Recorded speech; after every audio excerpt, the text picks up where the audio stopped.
We're told that all of Ukraine is now under air alarm. Joseph Lindsley with us. Joe, what is the situation where you are?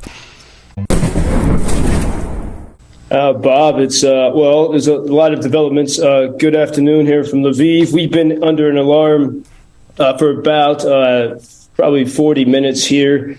Lviv is the last region of Ukraine to undergo the alarm. Some places have been under alarm since about 12:30 today. And my phone is going quite crazy at the moment as everyone's trying to figure out what's happening. Officials in Dnipro in southern Ukraine say do not come out of cover or follow the two-wall rule until the end of the air alert.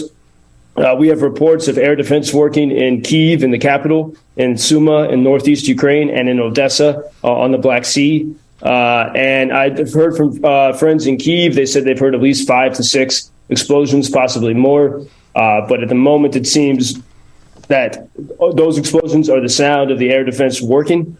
So there's a lot we're trying to figure out. There's also been reports of several Soviet-era planes, Tupolev Tu-95. It's a large 4-engine turboprop strategic bomber flying over the Caspian Sea.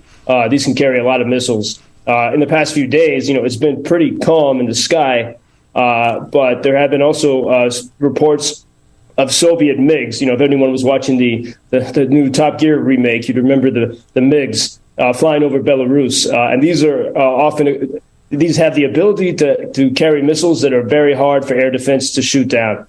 So we're kind of in an atmosphere of uncertainty at the moment. And I'm sitting in a cafe here in Lviv. People are still walking around on the streets, just kind of more cautious, listening. And as I speak with people here in the cafe, one of the waiters here said, because we haven't had an alarm in I guess maybe since Sunday, and said, I feel alive in this moment.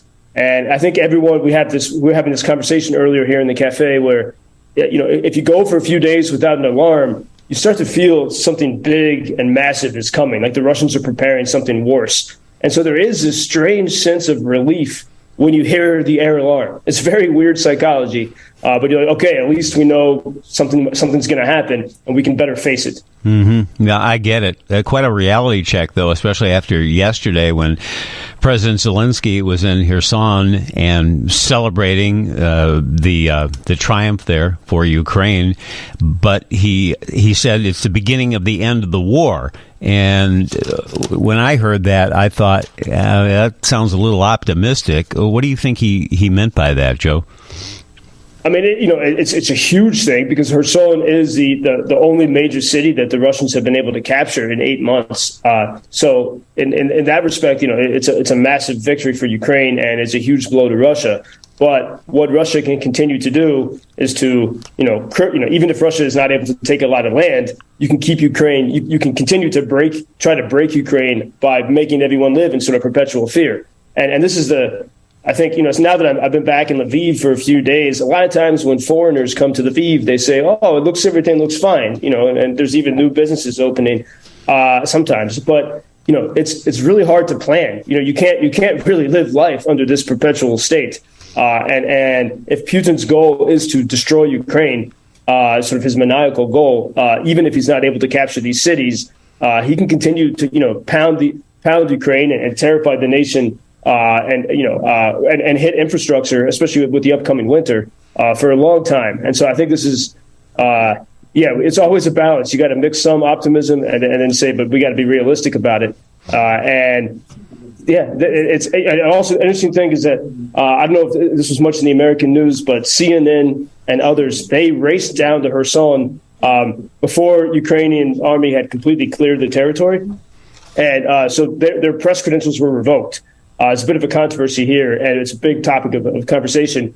But one thing in Kherson, there still seem to be many Russian operatives. So there's still a lot of work to do to not only to demine it, but also to get rid of Russians who are still on the ground in the city. Thanks to you, Joseph. We learn a lot of things that we don't get on the news, on TV, and also we know about Ukraine being, looking at your notes here that you sent us, the number 3 nation in the world for the adoption of cryptocurrency. Really? I didn't know that. Yeah, and this is relevant right now this week because you had the massive collapse of the FTX crypto exchange, and there's a lot of commentary and conversation about it. And I think yesterday on my old channel, Fox News, a New York Post columnist was speaking with former Congresswoman Tulsi Gabbard, who's been a critic of Ukraine, and they were saying, why? Because Ukraine had some investment. Well, not investments. There's a narrative in Ukraine, in American media, that Ukraine has made investments into this collapsed crypto exchange, FTX. But really, Ukrainians use that and many other exchanges with donations they received in the early months of the war. And that's because Ukraine is it's a technically advanced country. It's one of the most, like when people in Silicon Valley want to hire someone competent at a good price, they tend to hire Ukrainians. And so it's Vietnam, the Philippines, and Ukraine are the top three countries for cryptocurrency adoption. And so the only real connection between Ukraine and FTX, I know there's some crazy conspiracy theories now in America, is simply that Ukrainians use crypto exchanges because they have cryptocurrency. I know nothing about crypto, but in the first few months of the war, we received crypto donations from tech-savvy Americans. And so my Ukrainian friends connected me, told me how to use it. So that's something, as we hear this news in America, to keep in mind. But I think it's also a reason why Ukraine has been, able to be, as a much smaller country than Russia, has been able to be so successful because they are very tech savvy, especially, the younger generation of Ukrainians. And by the way, Joseph, before we let you go today, I wanted to thank you for sending that video of the woman who gave you the apples, and we've posted that at WGNradio.com on our Sirott show page, and that was really nice. That was someone who benefited thanks to some of our listeners, and they just wanted to bring you something in return, which is so remarkable given what they are going through there. The people are just unbelievable, aren't they? You must still be amazed every day at this.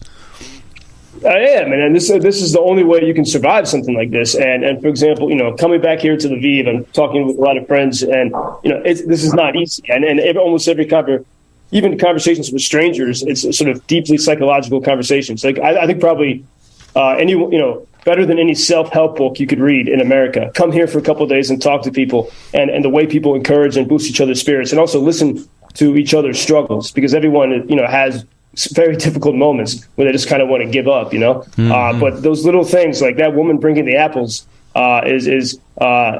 she wanted to show her appreciation somehow. And, after, I mean, just imagine that woman for 7 months was afraid to leave her house because the Russians were all over the city. And you had to hide anything that was vaguely Ukrainian. And so, she went through absolute terror, and she was still able to smile. You can also hear my attempt to speak Ukrainian in that video. Yeah, you did well. Well, thank you for bringing those stories to us, Joseph, and hopefully things will be peaceful soon for you. We'll talk tomorrow. Thank you, Bob. We're hearing in the last few moments that multiple Russian cruise missiles have targeted power infrastructure in several Ukrainian regions. At least half of customers have no electricity in Kyiv. And our reporter in Ukraine, Joe Lindsley, who we talked to this morning between 7 and 7:30, and he mentioned that the air raid sirens were going off. Texted us a few moments ago, big explosions in Lviv and all over Ukraine. I'm sitting in a dark cafe, power out, smoke on the edge of the city center, new rockets coming to Lviv, we are told. And we're trying to hook up with Joseph, and if we can, we'll get a live report.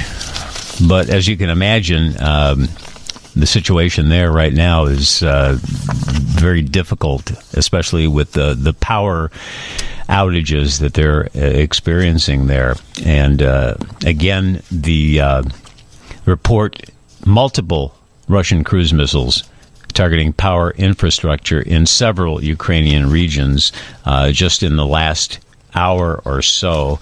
And 10 regions and cities, according to the latest report from the Associated Press this morning. Those are the places that have reported they were targeted this morning. So 10 areas. Yeah, and Joseph was telling us this morning when we talked to him just before the 7:30 news that there was this feeling of nervousness because it has been relatively calm. And I think we have Joe with us now. Joseph, describe what's going on at the moment. Are you okay? Well, Bob, I'm okay. I was talking to you from I'm outside on the streets of central Lviv, and it's about 20 till 6, so streets are totally dark. The cafe from which I spoke to you earlier, they have candles. They're still trying to serve people, but it's pitch black. The center of the city is without power, and I walked to the market square, which is just a few blocks from me, earlier, and there was significant smoke surrounding on one side of the center of the city. So clearly, and the reports I've heard from all over Ukraine, we've had there's power outages in most of the major cities. There's people. It's very dark, and people are trying to walk. So I'm hoping they don't run into me here. This is, October 10th was Russia's most well-coordinated infrastructure attack. I think this is bigger, and it's from Kharkiv in the east to Dnipro, parts of Kiev. I've already seen video of buildings on fire in Kiev. We know the air defense did work in some cases, but clearly it didn't always work. And right before it got too dark here, not long after I spoke with you, we lost the power, and I walked into the center square of Lviv, and it was eerily quiet. People, in these moments, people just get quiet, and you look to the sky and you're listening. We're still under the alarm, and there was a violinist playing Leonard Cohen's Hallelujah, and some people were walking. Some people had suitcases, some young women, maybe they were trying to get out of town, but no one was running. And many people just stood and listened to the violinist play Hallelujah. And then the amplifier, the musician's amplifier said, attention, power is low. Wow. And it was like, yeah, unbelievable. Of course it is. Yeah. We're getting reports here this morning. And that's, but in that moment, it was a bit of humor, but, sorry, Bob? No, I was just saying that we have just heard that Russian missiles hit residential buildings in Kyiv, and rescuers and doctors already working on those spots. They say 2 hits of Russian missiles were detected. That's in Kyiv. Yeah, in Kyiv, and there were, according to friends, there were at least a half dozen explosions. But there were 2 hits neighborhoods within the city. And, the difficult thing as we enter this, what's going to be a dark night here, at least I still have connection. But, you could very well get information more quickly than I do about what's happening around Ukraine. And that's a difficult thing in these moments. And that's why, this is true terrorism. It's war crimes. And you think about it right now in Indonesia, Russia's foreign minister, is in Bali. And I saw photos of him by the pool. And trying to cavort with the leaders of the top 20 countries in the world while they are attacking civilians and infrastructure on a cold night here and taking away heat and electricity. It's absolutely terrifying. And I'm still we're still able to communicate with people. And so just imagine this: like I have both Ukrainians and Americans in different secret chat groups. And they say, hey, I'm in the east of Ukraine. I see the missiles flying. It looks like they're coming your direction. And that's the constant message that everyone is getting throughout this night. Not that Russia needs a special reason, but why the major attack today, Joseph? Do you think it has anything to do with what happened in Kherson? Anything to do with President Zelensky mentioning what he would be looking for in the way of peace talks? Yeah, I think we could say for sure.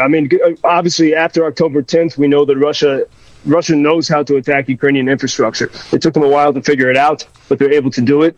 And Russia needed to respond after the victory of Kherson. And this is where, I think a lot of people who are skeptical of supporting Ukraine, every time Ukraine wins, they call it an escalation. And that plays into the Russian propaganda. But the only way to win the war, things do have to, the war is terrible, and things have to escalate a bit. And when Ukraine has a big victory, I think you can well expect a response from Russia.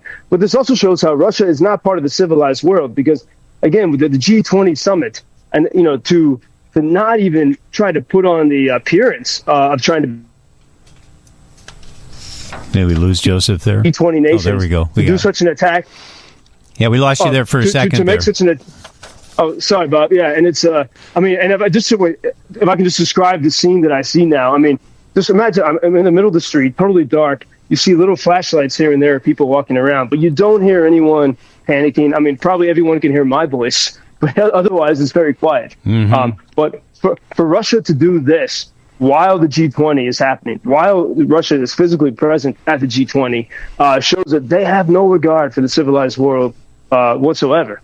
And this is, if anyone ever forgets what kind of evil we're facing, today's, I hope, is a reminder to everyone that this evil applies it's not only an evil that Ukraine has to face, but that the whole world is going to have to face. Absolutely. And when President Zelensky said yesterday it was the beginning of the end of the war, and we talked about this earlier, you can't let your guard down. Fingers crossed, Joseph, for your safety and the safety of those around you. And we will connect, hopefully, and talk tomorrow morning. Bob, thanks, and thanks for I always appreciate you guys. It is a lifeline here, and to know that we can share these stories, even here from the darkness and the fear and the uncertainty. So thank you all for listening. Well, we appreciate you keeping us in touch because we care. A lot of folks around here pray for you. 9:48. Thank you.